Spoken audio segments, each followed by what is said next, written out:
Hello friends, இன்னைக்கு நம்ம பார்க்க போகிறது சைனீஸ் அனிமேட்டட் சீரிஸ்னா spare me great lord season 1 episode 4 தான் இன்னைக்குள்ள வீடியோல பார்க்க போறோம். உங்களுக்கு இந்த வீடியோ பிடிச்சிருந்தது அப்படின்னா லைக் பண்ணிட்டு அப்படியே மறக்காம நம்ம சேனலை சப்ஸ்கிரைப் பண்ணிருங்க. ஃபர்ஸ்ட் எபிசோட்ல நான் சொன்ன மாதிரியே சைனீஸ் அனிமே அப்படின்னாலே அதுல கொஞ்சம் லாஜிக் அப்புறமா கண்டினியூட்டி மிஸ் ஆகும். ஸோ சில விஷயங்கள் உங்களுக்கு கொஞ்சம் கடைசி வரைக்கும் குழப்பமாவே தான் இருக்கும். அதை மட்டும் கொஞ்சம் அட்ஜஸ்ட் பண்ணிக்கோங்க. சரி, வாங்க நம்ம வளவலன்னு பேசாம இன்னைக்கு கதைக்குள்ள போலாம். இன்னைக்கு நம்ம பார்க்க போறது spare me great lord season 1 episode 4. Awakening வந்துட்டு பேங்க் கொள்ளை அடிக்கிறாங்க, நிறைய பேர் காயம் அடைஞ்சிட்டாங்க அப்படின்னு சொல்லி நியூஸ்ல சொல்லிட்டு இருக்காங்க. இவன் தங்கச்சி இவன் மேல கோவப்பட்டு இருக்கா, இவ ஏன் நம்ம மேல கோவப்பட்டு இருக்கா, ஒருவேளை மிஸ்டர் லியே இவளை படிக்க வைக்க சொன்னதுக்காக இருக்குமா அப்படின்னு நம்ம ஹீரோ யோசிக்கிறான். ஸ்பெஷல் கிளாஸ்ல குவென் தான் வந்துட்டு ஹையஸ்ட் லெவல்ல இருக்கா. குவென் உண்மையிலேயே வேற லெவல் பா, அவ ரொம்பவும் திறமசாலி. ஏ லெவல்னா ஆச்சரியப்படுறதுக்கு இல்ல, சீக்கிரமே அவ ஃபுல் சைக்கிளையும் அவேக்னிங் பண்ணிப்பா அப்படின்னு சொல்லி எல்லாரும் பேசிட்டு இருக்காங்க. அந்த குவென் நம்ம ஹீரோவை பாத்துக்கிட்டே அங்க இருந்து போறா. குவென் அப்படின்னு சொல்லிட்டு நம்ம ஹீரோ அவளை பாத்துட்டு இருக்கான். ஹே, நல்லா ரொம்பவுமே நல்லா படிச்சவன் தெரியுமா, அதுலயும் மேக்ஸ்ல சும்மா எக்ஸ் ஒய்ய கண்ட இடத்துலயும் தான் போட்டுட்டு இருக்க கூடாது. நீ எல்லாம் பிறகுறதுக்கு முன்னாடியே நான் கணக்கு கத்துக்கிட்டவன் அப்படின்னு சொல்லி அந்த லீ சொல்லவும், இப்போ உங்க வயசுக்கு அப்படின்னு கேட்கவும் 81 அப்படின்னு அவர் சொல்றாரு. இப்ப என்னோட வயசு 10, நான் பிறக்கிறதுக்கு முன்னாடியே கணக்கு கத்துக்கிட்டீங்கன்னா அப்ப 71 வயசுல தான் கணக்கு கத்துக்கிட்டீங்களா, அதுக்கு முன்னாடி இருந்த 60 வயசு வரைக்கும் இப்ப என்ன பண்ணிட்டு இருந்தீங்க அப்படின்னு சொல்லி அவன் கலாய்க்கிறா. லோஷியா மூலியமா வர நெகட்டிவ் பாயிண்ட்ஸ் நம்ம ஹீரோக்கு தான் கலெக்ட் ஆகுது. அவ செலஸ்டியல் மாப்பியா கூட கனெக்ட் இருக்குன்னு நினைக்கிறேன். இதுவும் நல்லதுதான், அவ கேரக்டருக்கு எனக்கு நிறைய பாயிண்ட்ஸ் கிடைக்கும் அப்படின்னு நம்ம ஹீரோ நினைக்கிறான். ஸ்வாட் பிராக்டிஸ் ஆரம்பிக்கலாமா அப்படின்னு லீ கேக்குறாரு. ஓகே, ஆரம்பிக்கலாம் மிஸ்டர் லீ, இதே மாதிரியே டெய்லிக்கும் இவளுக்கு கத்து கொடுங்க அப்படின்னு நம்ம ஹீரோ சொல்றான். ரெண்டு பேரும் ஷாக் ஆகுறாங்க. லோஷ்வா உன்னால முடியும் அப்படின்னு நம்ம ஹீரோவை சேர பண்றா. அவ டென்ஷனா அங்க இருந்து கிளம்புறா. இதுல 30 பவுண்ட்ல இருந்து 300 பவுண்ட் வரைக்கும் வெயிட் இருக்கு, இதெல்லாம் போட்டுட்டு தான் நீ பிராக்டிஸ் பண்ணணும் அப்படின்னு சொல்லி அவர் சொல்றாரு. ஸ்பெஷல் கிளாஸ் ட்ரைனிங் வேற மாதிரி இருக்குமே நம்ம ஹீரோ கேட்கவும், ஸ்வீஷ்வான் இவன் தான் என்கிட்ட கத்துக்கிட்டதுலயே பெஸ்ட் ஸ்வாட்ஸ்மேன், பட் எதுவா இருந்தாலும் பேசிக்ல இருந்தா கத்துக்கிடணும் அப்படின்னு அவர் சொல்லவும், ஷீச்சர் தான் எங்களோட ட்ரைனிங் எல்லாம் அரேஞ்ச் பண்ணா நான் கேள்விப்பட்டேன் அப்படின்னு நம்ம ஹீரோ யோசிக்கிறான். சோ ஃபாஸ்டா போகணும்னு நினைக்காத, பேசிக்ஸ்ல இருந்து ஆரம்பி அப்படின்னு அவர் சொல்றாரு. நம்ம ஹீரோ ஒரு இருபடுத்து இவ்வளவு ஈஸியா இருக்கு நம்ம ஹீரோ சொல்றான். இதுதான் இருக்கிறதுலே ஹையஸ்ட் வெயிட் அப்படின்னு அவர் சொல்றாரு. நான் என்னோட பவர் சிஸ்டம் அவேக்னிங் பண்ணிட்டேன் நம்ம ஹீரோ சொல்லவும், ஓ அப்படியா, அப்படின்னா இதுக்கு வேற டெக்னிக் தான் இருக்கு அப்படின்னு சொல்லிட்டு ஒரு சாதாரண பேப்பர் எடுக்கிறாரு. சுத்தி ஏதோ நடக்குதுன்னு நம்ம ஹீரோ புரிஞ்சுக்கிட்டான். அந்த பேப்பர்ல எனர்ஜி அவ்வளோ கேதர் பண்ணி இந்த உலகத்துல இந்த டெக்னிக் மூலியமா அந்த பேப்பரை லைட்டா வச்சுக்கிறாரு. அந்த தவிர பிரேக் பண்ணி தான் கட் ஆகுது. எந்த ஒரு விஷயத்துமே நம்ம எப்படி யூஸ் பண்றோங்கிறதுல தான் இருக்கு. இந்த பேப்பர் பார்க்க வீக்கா தெரியலாம், ஆனா இதை வச்சு என்ன வேணாலும் பண்ணலாம். அதே மாதிரி தான் அந்த ஸ்வாடும், இதை நம்ம எப்படி யூஸ் பண்றோங்கிறதுல தான் இருக்குது. நீ நினைச்சா அந்த காத்த கூட வெட்ட முடியாது, அதுக்கு ட்ரை பண்ண அப்படின்னு அவர் சொல்றாரு. இப்ப நம்ம ஹீரோவும் ஸ்வாட ஸ்விங் பண்ண ஆரம்பிக்கிறான். இவன் ஸ்ட்ராங் ஆகணும்னு நினைக்கிறான், அதுக்கான திறமையும் இவன்கிட்ட இருக்கு. கொஞ்சம் ட்ரைனிங் இருந்தா போதும், கண்டிப்பா இவனுக்கு ஒரு கிரேட் ஃபியூச்சர் இருக்கு அப்படின்னு சொல்லி மிஸ்டர் லீ நினைக்கிறாரு. ஹீரோவும் அந்த ஸ்வாட இப்ப 1000 டைம்ஸ் ஸ்விங் பண்றான். இப்ப நம்ம ஹீரோவும் அவரை சேர்ந்து ஒரு பிரேக் எடுக்கிறாரு. லோஜ்வும் ஒருத்தனை எப்படி நம்ம ஸ்ட்ராங்னு சொல்றான்னு தெரியுமா அப்படின்னு அவர் கேட்கவும், ரோல்ஸ் மதிக்காம இருக்கிறதா அப்படின்னு நம்ம ஹீரோ கேட்கிறான். ஸ்ட்ராங்கா மாறினதுக்கு அப்புறம் உள்ளதை பத்தி கேட்கல, அதுக்கான ப்ராசஸ கேட்க. ஸ்ட்ராங்கா மாறணும்னா ஈவன் உன்னோட மனசு சொன்னுச்சுன்னா உன்னால ஆகாயத்தை கூட 2ஆ கட் பண்ண முடியும். அதுக்கான கான்பிடன்ட் தான் ரொம்பவும் முக்கியம். ஒருவேளை நீ ஸ்ட்ராங்கா மாறினா இந்த உலகத்தை பாதுகாப்பியா அப்படின்னு அவர் கேட்கவும், கண்டிப்பா மாட்டேன், ஏன்னா நான் ஒரு நார்மலான லைஃப வாழணுங்கிறது தான் என்னோட ஆசை. என் தங்கச்சியை நான் ஹாப்பியா வச்சிருக்கணும் அப்படின்னு நம்ம ஹீரோ சொல்லவும், இந்த மாதிரி இருக்காத அப்படின்னு லீ சொல்றாரு. ஒருவேளை நான் ஹாப்பியா இல்லைன்னா கூட யாரையும் எதிர்பார்த்து இருக்கணும்னு நான் நினைக்கல. ஏன்னா சின்ன வயசுல இருந்தே நான் அப்படிதான் இருக்கேன், யாரையும் டிபெண்ட் பண்ணி இருக்கல. வாழ்றதுக்காக நான் அவ்வளவு தூரத்துக்கு போராடி இருக்கேன். எனக்கு ஜஸ்ட் வாழ்ந்தா அதுவே பெரிய விஷயம் தான் அப்படின்னு நம்ம ஹீரோ சொல்லவும், திகழ் அதிகமாகும் போது பொறுப்பும் அதிகமாகும் அப்படின்னு மிஸ்டர் லீ சொல்றாரு. எனக்கு எந்த எக்ஸ்ட்ரா பொறுப்பும்லாம் தேவையில்லை அப்படின்னு நம்ம ஹீரோ சொல்றான். நான் உனக்கு டெய்லியும் ட்ரைனிங் கொடுக்குறேன், பட் பதிலுக்கு நீ ஒண்ணு மட்டும் பண்ணணும் அப்படின்னு அவர் ஏதோ கேட்கிறாரு. அடுத்த நாள் நம்ம ஹீரோட தங்கச்சிக்கு வழக்க போல அவர் சொல்லி கொடுத்துட்டு இருக்காரு. அவ மேல வெறுப்ப காட்டாதீங்க, வளர்ற பொண்ணு கொஞ்சம் சுட்டித்தனமா தான் இருப்பா, போக போக உங்களுக்கே பிடிச்சிரும் அப்படின்னு லீயோட வைஃப் சொல்லிட்டு போறாங்க.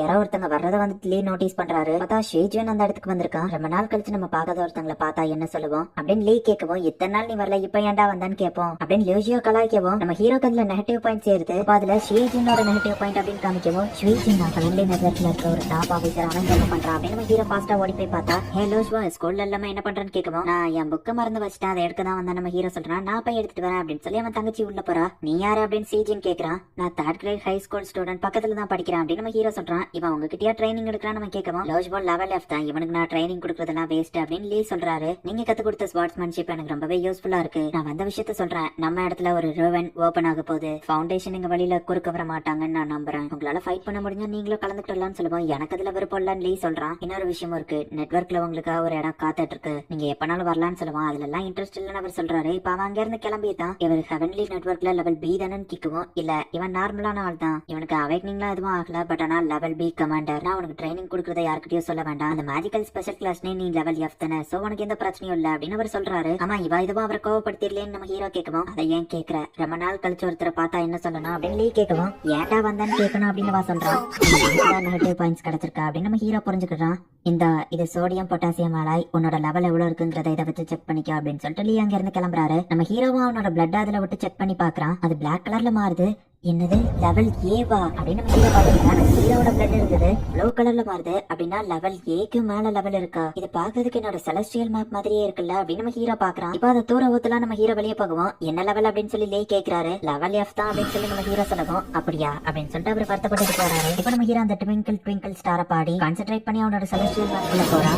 ஹீரோ இப்போ அவனோட செகண்ட் லேயர் நெபுலாவை வந்து அவேக்கனிங் பண்ணிடுறான். அவனை சுத்தி க்ளோ ஆகுது. ஒரு கத்திய வச்சு அவன் ஸ்கின் அறுத்தா கூட அவனுக்கு எதுவுமே ஆகல. ஃபர்ஸ்ட் லேயரை ரீச் பண்ணப்ப ஸ்வாட் கிடைச்சிருக்கோம். இப்போ ரெண்டாவது லேயரை ரீச் பண்ணுவோம். இந்த காயமும் இல்லாம நம்ம ஹீரோவை அது ப்ரொடெக்ட் பண்ணுது. லோஷ்வா இதை ரீச் பண்ணுவாளா அப்படின்னு நம்ம ஹீரோ யோசிக்கிறான். லோஷ்வா தோல்வியை வச்சு பார்த்தா அவளோட அந்த செலஸ்டியல் மேப் கொஞ்சம் டிஃபரெண்டா இருக்கு. அவளுக்கு பின்னாடி வந்து ஒரு பிளாக் ஹோல் கிரியேட் ஆகுது.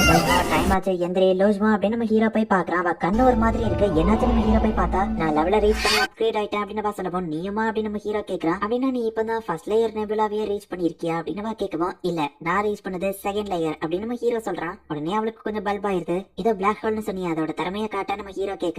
சரி அவளும் வந்துட்டு கான்சென்ட்ரேட் பண்றா. சுத்தி இருக்கிற இறந்து போன எனர்ஜி என்னால கலெக்ட் பண்ண முடியுது. இது நேற்றுக்கு இறந்து போன ஒரு எறும்பு அப்படின்னு காமிக்கிறா. இது பார்க்க அப்படியே ரியல் மாதிரியே இருக்கு அப்படின்னு சொல்லி நம்ம ஹீரோ பார்த்துட்டு இன்னும் உன்னால நிறைய ட்ரை பண்ண முடியுமான்னு பாரு நம்ம ஹீரோ சொல்லவும். இப்ப இறந்து போன எனர்ஜியை போய் அவ தேடி பாக்குறா. இன்னொரு எறும்பு அவ வர வைக்கிறா. ஃபர்ஸ்ட் இருந்தது மறந்து போயிட்டு ஒரு நேரத்துல ஒன்னதான் உன்னால கிரியேட் பண்ண முடியும் போல அப்படின்னு நம்ம ஹீரோ சொல்றான். வேற ட்ரை பண்ணி பாருன்னு சொல்லவும் இப்ப அவ பறவை வர வைக்கிறா. என்னால எவ்வளவு நேரத்துக்கு இதை கண்ட்ரோல் பண்ண முடியுது, எவ்வளவு நேரத்துக்கு இதை மெயின்டைன் பண்ண முடியுது, அதிகமா உனக்கு எனர்ஜி போதா பசிக்குதா அப்படின்னு நம்ம ஹீரோ கேட்கும். எனர்ஜி எதுவுமே எனக்கு கம்மியான மாதிரி தெரியல. எறும்பை விட ஆனா அந்த பறவைக்கு எனர்ஜி அதிகமா போகுது அப்படின்னு சொல்றா. இறந்து போன ஹியூமன் பறவைக்கு எவ்வளவு எனர்ஜி வரும் அப்படின்னு நம்ம ஹீரோ யோசிக்கவும். அப்ப சுடுகாட்டுக்கு போய் இறந்து போனவங்க எனர்ஜியை கலெக்ட் பண்ணலாம் அப்படின்னு சொல்லி சொல்லவும். இல்ல வேண்டாம், அங்க இருக்கிறவங்க நார்மல் பீப்புள், அது போக அவங்க எல்லாம் நல்லவங்க, அவங்க நிம்மதியா சொர்க்கத்துக்கு போட்டும். திடீர்னு ஏதாச்சும் பிரச்சனை வரக்கூட வாய்ப்பு இருக்கு. பெருசா ஒன்னதானே ட்ரை பண்ணி பார்க்கணும். என்கிட்ட ஒரு பிளான் இருக்கு கூடவா அப்படின்னு நம்ம ஹீரோ கூட்டிட்டு போறான். பண்ணியை நான் கண்ட்ரோல் பண்ணா என்ன ஒரு பண்ணி கேளுன்னு கூப்பிடுவாங்க அப்படின்னு சொல்றான். ஃபர்ஸ்ட் பண்ணியை வச்சு டெஸ்ட் பண்ணி பாரு, அதுக்கப்புறமா ஒரு டாங்கியை வச்சு டெஸ்ட் பண்ணி பாரு அப்படின்னு நம்ம ஹீரோ சொல்லவும். பெக்கி கேள், அதுக்கப்புறமா டாங்கி கேள், இந்த மாதிரி தான் எனக்கு பேர் வேணும்னு நீ எதிர்பார்க்கறல அப்படின்னு சொல்லவும். ஃபர்ஸ்ட் சேஃபா சின்னதுல இருந்து அதுக்கப்புறம் பெருசுக்கு போப்பா அப்படின்னு நம்ம ஹீரோ சொல்றான். லோஜ்வா பண்ணிக்குள்ள வெளியே கொண்டு வா அப்படின்னு நம்ம ஹீரோ சொல்றான். சரி நம்மளும் வெளியே கொண்டு வரான்.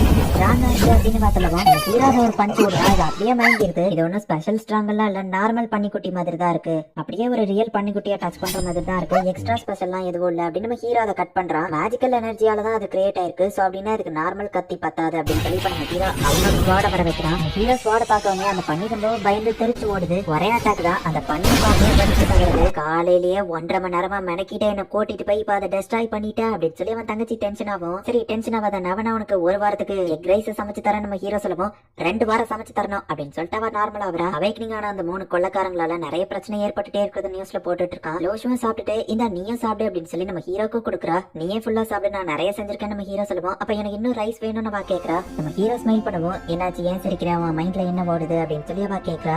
இப்போதைக்கு என்னால உனக்கு நல்லபடியா சாப்பாடு கொடுக்க முடியுது இல்ல, அதனாலதான் இந்த வீடு அப்படியே நமக்கு ஒரு சொந்த வீடா இருந்துச்சுன்னா மாசம் மாசம் ரெண்ட் கொடுக்க வேண்டிய அவசியம் இல்ல அப்படின்னு நம்ம ஹீரோ யோசிச்சுட்டு இருக்கும்போது அந்த 3 கொள்ளக்காரங்க கூட வந்துட்டு பிரிட்ஜ்ல ஃபைட் நடந்துட்டு இருக்கு. அது ரொம்ப தூரத்துல இருக்கு. பட் நம்ம ஹீரோ சென்ஸ் பண்றான். நீ சாப்பிட்டுட்டு இதை வந்துட்டு நம்ம ஹீரோ பார்க்குவோம். நானும் அதை சென்ஸ் பண்ண என்னையவோ கூட்டிட்டு போ அப்படின்னு சொல்றா. இப்ப இவங்க 2 பேருமே பில்டிங் விட்டு பில்டிங் தாவி போய்கிட்டு இருக்காங்க. நம்ம ஹீரோனோட அந்த செகண்ட் லேயர் ப்ரொடெக்ஷன் அவனுக்கு மேல வர வச்சுக்கிட்டான். போய் பாக்குறாங்க. ஷீஃபை சண்டை போட்டுட்டு இருக்கத நம்ம ஹீரோ பாக்குறான். அண்ட் அந்த கொள்ளையடிக்கிற திருடங்க கூட தான் அவன் சண்டை போட்டுட்டு இருக்கான்.